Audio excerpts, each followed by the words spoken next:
राजस्थान की कला एवं संस्कृति, art and culture of Rajasthan,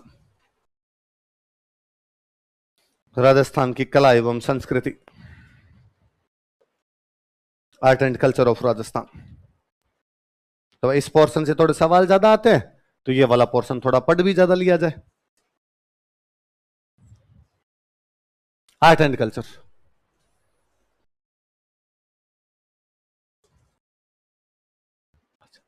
अच्छा आर्ट एंड कल्चर में मैंने आपको खूब सारे टॉपिक बताए। एक तो आज घर पे जाके काम करना, पहला पेज पूरा साफ छोड़ दीजिए आप, पहले पेज पे जाके आपके आरपीसी की साइट पे जाना, उनका जो सिलेबस लिखा हुआ डिट्टू इस पे उतारना।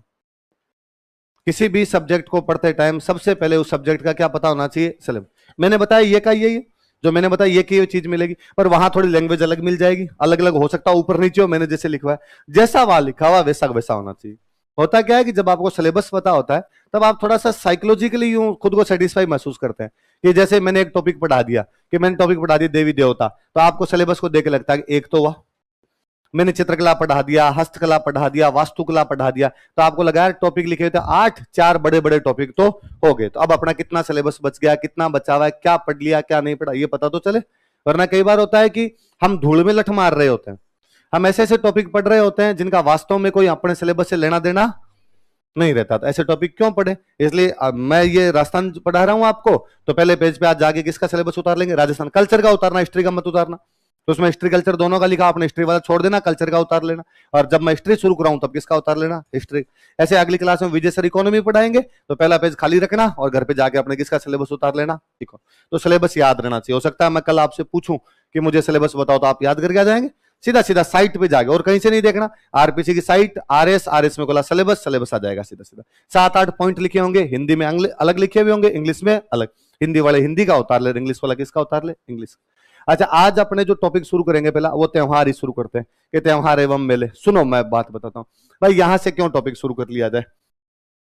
ये वाला जो टॉपिक है ये आगे सब में काम आता है। कारण क्या है कि भाई त्योहार मेले, पहले मैं मेले पे आता हूं, मान लो ना, तो मेले किसके लगते हैं, देवी देवताओं के, है ना। फलाने देवता का मेला लग गया, फलानी देवी का मेला लग गया, तो ये पढ़े हुए रहते हैं, तो देवी देवता पढ़ने में थोड़े इजी रहते हैं। देवी देवता जब पढ़ते हैं तो मैं पहले ही बताता हूँ, देखो हमने एक मेला पढ़ा था आपको, हाँ सर फलाने गांव में मेला था, इसका मतलब फलाने जो देवी देवता उस फलाने गांव के। ये भी देवी देवताओं के गीत है खूब सारे, कि तेजाजी महाराज का गीत गाया जाता है, माता जी की चिरजाएं गाई जाती है, हमारे जो निर्गुण संत हुए थे उनके कोई हरजस गाए जाते हैं, वो हम खूब पढ़ेंगे कि रामदेव जी महाराज है, तो रामदेव जी, अब वो इधर ये पढ़ा हुआ, फिर देव देवता पढ़े हुए, फिर ये जब पढ़ते हैं, मैं लिखवाता हूँ रामदेव जी महाराज का जब मेला होता है उस समय एक डांस किया जाता है 13 ताली, तो अपने आप समझ में आ जाता है कि यार 13 ताली क्या होता है। मैं पढ़ाता हूँ लोकनाट्य पढ़ाता, तब मैं कहता हूँ कि गणगौर के टाइम में, अब जब रक्षाबंधन चली जाए, रक्षाबंधन के जाने के बाद में, और मेवाड़ के अंदर एक नाट्य होगा और उस नाट्य का नाम होगा आपका गौरी, क्या होगा मैं कहूंगा गणगौर के टाइम में उधर ग्रासिया एक जनजाति है, वो एक नाट्य करेगी, उसका नाम है गौर लीला। तो पहले जब त्योहार बताया होता है तो आपके समझ में आ जाता है गौर लीला क्या, इधर वाला थोड़ा वैसे ठीक रहता है। तो पहला अपना टॉपिक है त्योहार एवं मेले, लिख लो राजस्थान के त्योहार एवं मेले, festivals and fairs of Rajasthan, Rajasthan के त्योहार एवं मेले, festivals and fairs of Rajasthan, Rajasthan के त्योहार एवं मेले, festivals and fairs of Rajasthan, Rajasthan के त्योहार एवं। अच्छा एक बात मैं और बताता हूं कि नॉर्मली अपने यहां राजस्थान में 2 कैलेंडर चलते हैं। कितने कैलेंडर चलते हैं, एक वो कैलेंडर जो आप और मैं फॉलो करते हैं, आप और मैं जिस कैलेंडर को फॉलो करते हैं ये कैलेंडर ईसाइयों का है। किसका है, इसलिए कैलेंडर का नाम है ईसवी कैलेंडर। क्या नाम है कैलेंडर का, ईसवी कैलेंडर। ये कैलेंडर जिसमें आप महीनों के नाम बोलते हैं, जनवरी, फरवरी, है ना, मार्च, अप्रैल, ये जो कैलेंडर है कैलेंडर किसका बनाया हुआ है, ईसाइयों। ईसाइयों का पहले एक साम्राज्य हुआ करता यूरोप में, उस साम्राज्य का नाम था रोमन। क्या नाम था साम्राज्य का, रोमन, रोमन एम्पायर था। अच्छा उसका नाम रोमन एम्पायर क्यों था, क्योंकि उनकी राजधानी रोम थी, इटली की राजधानी रोम उनकी कैपिटल हुआ करती, इसलिए उस एम्पायर का नाम ही क्या पड़ गया, रोमन एम्पायर। तो रोमन एम्पायर वालों ने कैलेंडर शुरू किया, इसलिए कैलेंडर का नाम है रोमन कैलेंडर। क्या नाम है, अच्छा ईसाइयों में एक धर्मगुरु होता है, और जो धर्मगुरु होता है उसको बोलते हैं पोप। क्या बोलते हैं, सारे ईसाइयों का जो धर्मगुरु उसको क्या बोलते हैं, पोप। और वो जो एक पोप हुआ था इनके, और उस पोप का नाम था ग्रिगोरियन। क्या नाम था, गिरगिरी, गिरगिरी नाम था, गिरगिरी 13, गिरगिरी 13वां इनका एक पॉप हुआ था। उस गिरगिरी 13वें ने कैलेंडर शुरू किया, इसलिए कैलेंडर का नाम हो गया गिरगिरियन कैलेंडर। ईसाइयों ने शुरू किया ईसवी कैलेंडर, रोमन साम्राज्य वालों ने शुरू किया रोमन कैलेंडर, गिरगिरी नाम के पॉप ने शुरू किया, इसलिए नाम क्या पड़ गया? गिरगिरियन कैलेंडर। क्या नाम पड़ गया? जो आप और मैं सब यूज लेते हैं। जैसे महीने का भी नाम क्या चल रहा है? अभी कौन सा महीना चल रहा है? जुलाई। कौन सा चल रहा है? जुलाई, क्योंकि वहां रोमन एम्पायर में एक राजा हुआ था, उस राजा का नाम था जूलियस सीजर। क्या नाम था राजा का? तो जूलियस के नाम पर जो महीना बना, उस महीने का नाम क्या हो गया आपका? वहां एक राजा हुआ जिस राजा का नाम था ऑगस्ट। क्या नाम था राजा का? अगस्त, इसलिए महीने का नाम क्या है? अगस्त। अगस्त तो आप और मैं हिंदी वाले बोलते हैं, इंग्लिश वाले तो आज भी अगस्त ही बोल रहे हैं उसको, क्योंकि राजा का नाम ही क्या था उसका? अगस्त, तो महीने का नाम अगस्त। अपने से अगस्त बोला नहीं गया था, अपने का अगस्त है, वैसा कोई अगस्त नहीं है, इसको क्या बोलेंगे? अगस्त। तो ये जो भी महीनों के नाम है, या तो उनके संत हुए कोई, या उनके कौन हुए? राजा। तो राजा महाराजाओं के संतों के नाम पर उन्होंने क्या बना लिया? अपने महीनों के नाम। ये तो वो कैलेंडर है जो आप और मैं सारे फॉलो करते हैं। ये कैलेंडर सूरज पर आधारित है। किस पर आधारित है? सूर्य, सूर्य का जैसे चक्कर वगैरह लगता है, उस पर आधारित ये कैलेंडर होता है। अच्छा, एक कैलेंडर है जो मम्मी फॉलो करती है, आप और मैं नहीं फॉलो करते। मम्मी अलग खेल रही है, मम्मी की दुनिया अलग है ना, उसका अपनी दुनिया से कोई भी लेना देना नहीं है। मम्मी वाला जो कैलेंडर है, ये कैलेंडर शुरू करने वाले एक राजा हुए अपने, उन राजा का नाम था विक्रमादित्य। क्या नाम था? उज्जैन, मध्य प्रदेश में जगह पड़ती है उज्जैन। उज्जैन के अपने एक राजा हुए विक्रमादित्य। राजा विक्रमादित्य कैलेंडर शुरू करके गए, इसलिए कैलेंडर का नाम है विक्रमी। क्या नाम है उसका? इधर जिसको आप वर्ष बोलते हो, ईयर बोलते हो, उधर वो उसको कहते थे संवत। क्या बोलते थे? संवत, इसलिए वो हो गया आपका विक्रमी संवत। कैलेंडर को विक्रमी संवत बोलने लगे। मम्मी आपसे आगे, मम्मी फॉरवर्ड है। मम्मी वाला कैलेंडर आप वाले कैलेंडर से 57 साल पहले शुरू हो गया। कितने साल पहले शुरू हो गया था? मतलब आप वाला जब शुरू हुआ था, उससे पहले मम्मी वाला कैलेंडर शुरू हो चुका था। कितने साल पहले? इसलिए मम्मी आपसे कितने साल आगे है? तो आप वाले कैलेंडर में भी चल रहा है 2022। क्या चल रहा है? मम्मी 57 आगे चल रही है। मम्मी वाले में चल रहा है 2079। क्या चल रहा है उसमें? 2079। तो मम्मी कैलेंडर में साल कौन सा चल रहा है? 2079। वहां 2100 होने वाला है। 20-21 साल में वहां पर क्या हो जाएगा? 2100। आप अभी किस में बैठे हो? 2000 में। कई साल और बैठे रहोगे 2000। मम्मी 2100 में जाने वाली है, तो मम्मी 22वीं शताब्दी में चली जाएगी, आगे निकल जाएगी। तो अब वो कैलेंडर अपने से कितने साल आगे रहता है? 57। ये याद रखनी है बात। ये सवाल पूछते हैं कि विक्रमी कैलेंडर जो होता है वो ईसवी कैलेंडर से कितने साल आगे होता है, कितने साल आगे होता है। और ये चीजें कई जगह काम आती है, जैसे मैं बताता हूं। जैसे मान लो मैं आपको पूछूं कि भारत आजाद कब हुआ, तो आप क्या कहोगे? भारत आजाद कब हुआ? 1947। कब हुआ? 1947। मैं कहूं विक्रमी कैलेंडर के अनुसार आजाद कब हुआ? 57 जोड़े या घटाएं? 57 जोड़ेंगे, तो 57 जोड़ेंगे तो कितना आ जाएगा? जोड़ो, देखिए 1947 में 57 जोड़ो। कि सर अभी हमने कहा था मैथ समझ नहीं आती है, फिर भी आप हमारी परीक्षा लेने का प्रयास कर रहे हैं। तो जोड़ो, देखिए 47 में 57। 2004 कितना आ गया? 2000 भाई 1947 में 57 जोड़ने, 3 तो जोड़ दिए, 3 जोड़ते क्या हो गया? 1950। पीछे कितना बता? 54। 50 में 54 और जोड़ेंगे तो 104 आ गया ना। 50 में 50 जोड़े 100 और 4 और जोड़ दिए तो कितना आ गया? 104। तो कितना आ गया? 2004। ऐसे मैं कहता हूं भारत का संविधान कब बना, तो 1949। कब बना भारत का संविधान? 1949। तो वो कब बना विक्रमी कैलेंडर के अनुसार? 2006। कब हुआ? 2006। जैसे मैं और बताता हूं, अपने वाला जो कैलेंडर था, इस कैलेंडर में चल रहा था 1899। क्या चल रहा था? अपने वाला जो कैलेंडर, इसमें 1899 चल रहा था। इस साल भयंकर भयंकर भयंकर अकाल पड़ा, जनता मर गई अकाल के अंदर। मिनख मर गए आधे, पशु मर गए सारे। 1899 के साल में अकाल पड़ा, उसमें मनुष्य तो मर गए आधे, पशु मर गए सारे।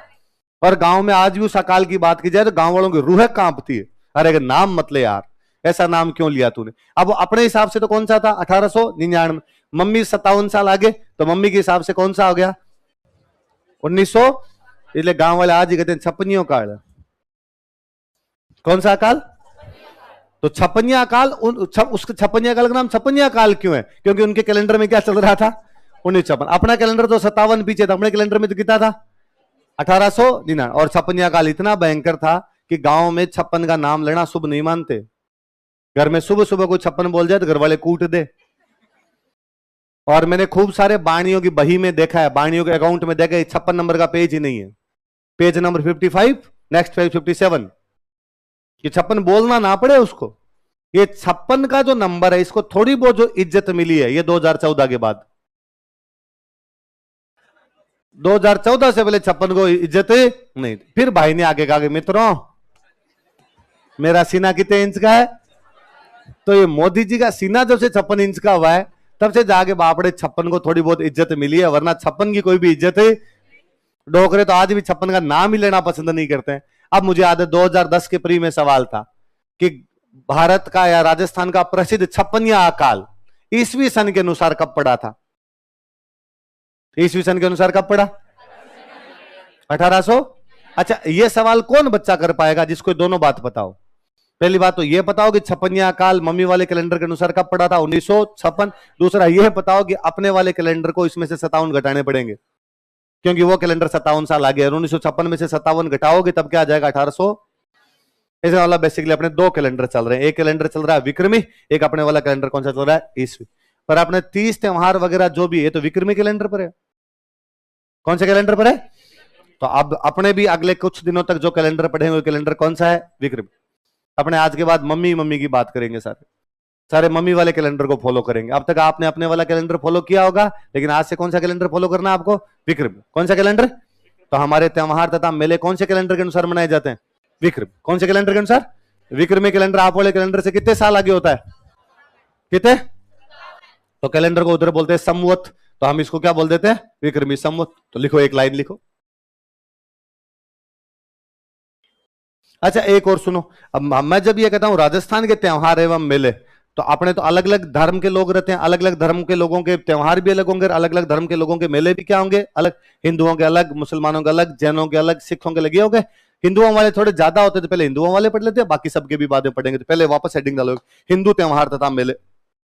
एक हेडिंग और डालो इसमें, हिंदू त्योहार तथा मेले, Hindu festivals and fairs, Hindu festivals and fairs, Hindu त्योहार एवं मेले, Hindu festivals and fairs, Hindu त्योहार तथा मेले। लाइन चेंज करके लिखो, हिंदू त्योहार तथा मेले विक्रमी संवत के अनुसार मनाए जाते हैं। Hindu festivals and fairs are celebrated according to Vikrami संवत।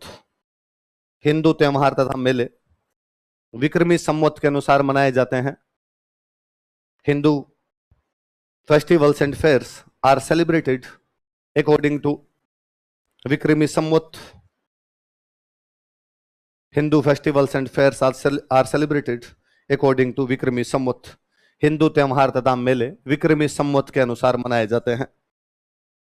कौन से संवत के अनुसार मनाए जाते हैं? विक्रमी संवत के अनुसार। कौन से? हिंदू त्योहार और मेले। कौन से संवत के अनुसार? विक्रमी कैलेंडर। अच्छा, अपने वाला जो कैलेंडर है, ईसाइयों वाला जो कैलेंडर है, वो तो आधारित है सूरज पर। किस पर आधारित है? मम्मी वाला कैलेंडर वो है चांद पे। वो किस पे आधारित है?